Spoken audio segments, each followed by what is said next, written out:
Les États-Unis lancent une opération militaire contre le Venezuela.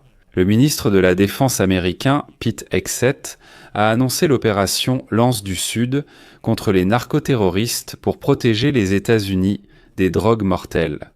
Cela coïncide avec l'entrée effective dans la mer des Caraïbes du porte-avions United States Ship Gerald Ford qui se dirige actuellement vers les côtes du Venezuela. Il n'est pas encore tout à fait clair si Hegseth a donné un nouveau nom aux opérations américaines actuelles près du Venezuela et au-delà, ou s'il s'agit d'un signal de départ pour une nouvelle mission terrestre élargie. Mais au Venezuela, l'alarme a déjà été donnée et une mobilisation massive a déjà été annoncée. Et le président Nicolás Maduro s'est déjà adressé publiquement à Donald Trump et a demandé la paix. Il a également appelé les Américains à s'unir aux Vénézuéliens pour ne pas répéter l'Irak et l'Afghanistan. La Russie se comporte de manière révélatrice dans cette situation. Là-bas, ils n'ont pas critiqué les États-Unis sur le Venezuela. Au Kremlin, ils ont juste dit espérer que tout se passe selon le droit international.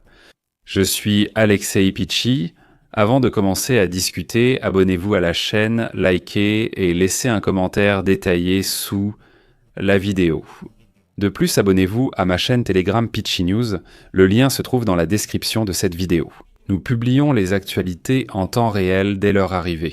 Si vous souhaitez soutenir le travail de cette chaîne YouTube, vous pouvez le faire financièrement via un don ou un abonnement payant en utilisant les liens et les coordonnées indiquées. Sous la vidéo, il est indiqué « Soutenir la chaîne Alexei Pichi ». Choisissez le format qui vous convient le mieux, je vous serai reconnaissant pour tout soutien de votre part.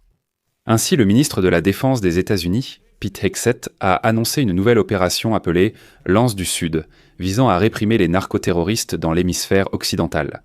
Hegseth a indiqué que la mission est menée par le groupe opérationnel conjoint Lance du Sud et le commandement Sud des forces armées américaines. Dans le but, je cite, « de protéger la patrie, d'éliminer les narcoterroristes de notre hémisphère et de sécuriser notre patrie contre les drogues qui tuent notre peuple ». Ensuite, Pete Hegseth a enfin clairement indiqué que, je cite, « l'hémisphère occidental est le territoire de l'Amérique et que nous allons le défendre ». Ce faisant, il souligne que les États-Unis déclarent leur hégémonie dans cette région, dans l'hémisphère occidental. Au début du XIXe siècle, les États-Unis ont proclamé la doctrine Monroe, avertissant les Européens que l'Amérique latine relevait de leur domaine et qu'ils ne devaient pas intervenir. La déclaration sur l'opération militaire près du Venezuela a suivi celle de Pete Hegseth, président du comité des chefs d'état-major réunis, et de Dan Kane. Des hauts responsables militaires auraient, selon les informations, tenu mercredi soir tard un briefing à la Maison-Blanche pour le président Donald Trump concernant les options militaires dans la région, y compris une possible invasion terrestre du Venezuela. Peu après la révélation que, lundi, les forces armées américaines avaient mené leur 20e frappe mortelle contre un navire suspecté de transporter de la drogue. À la suite de la frappe en mer des Caraïbes, 4 personnes ont été tuées. Au total, depuis le début du mois de septembre, lorsque la campagne anti-drogue a commencé, les forces armées américaines ont tué au moins 80 personnes. Les frappes ont été menées aussi bien dans la région des Caraïbes que dans la partie orientale de l'océan Pacifique. L'administration Trump affirme qu'il s'agit d'une tentative de limiter le flux de drogues illégales vers les États-Unis.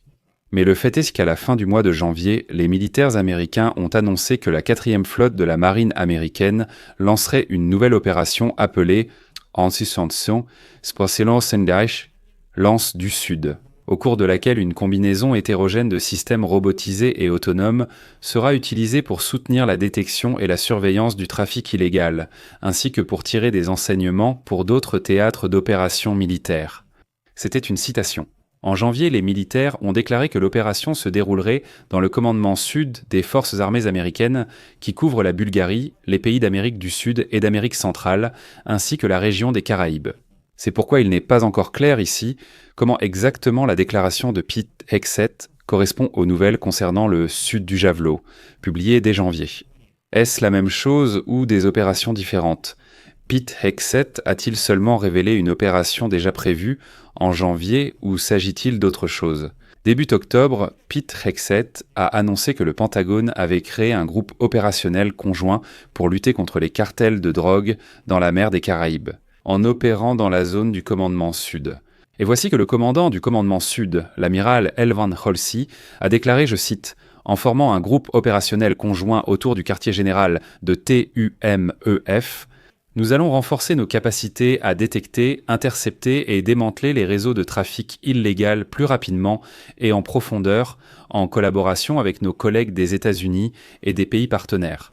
Dans le même temps, l'administration Trump a renforcé la présence militaire massive dans la zone du commandement Sud en y envoyant des navires de guerre, des chasseurs F-35, des avions de reconnaissance, des bombardiers et d'autres moyens militaires.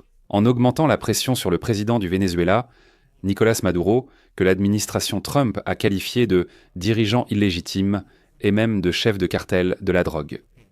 Les États-Unis ont accru leur puissance de feu dans la région cette semaine. Mardi, le porte-avions Gerald Ford, le plus grand du monde, est arrivé au commandement Sud avec son groupe d'attaque. Ce porte-avions, qui compte plus de 4000 marins à bord, est équipé de chasseurs F-8.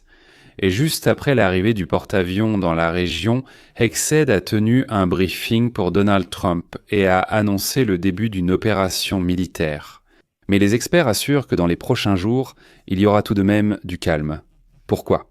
Comme l'ont noté les observateurs, le porte-avions s'approche actuellement des côtes du Venezuela pour se positionner en vue de possibles frappes.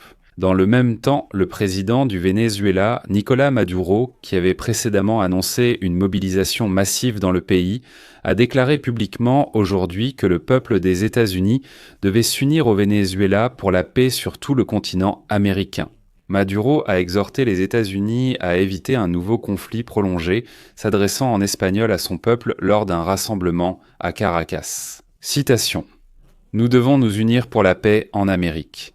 Assez de guerres sans fin, assez de guerres injustes, assez de la Libye, assez de l'Afghanistan. » À la question de savoir s'il avait un message pour le président américain Donald Trump, Maduro a répété plusieurs fois en anglais « Oui, la paix, oui, la paix, oui, la paix ». En gros, il a répété plusieurs fois « peace, peace, peace », comme pour suggérer qu'il ne faut pas faire la guerre. Et Nicolás Maduro se retrouve maintenant seul face aux États-Unis d'Amérique, car même les Russes ont tout simplement abandonné leurs partenaires. Le Kremlin s'est contenté de remarques prudentes à l'égard de Washington après que le chef du Pentagone, Pete Hegseth, a annoncé une opération militaire contre le Venezuela.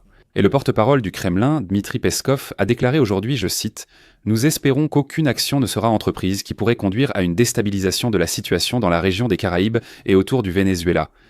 Et que tout se déroulera conformément au droit international. » Et vous savez, les amis, je vous rappelle ici que la Russie et le Venezuela ont signé un accord de partenariat stratégique et de coopération. Littéralement, le 7 mai de cette année,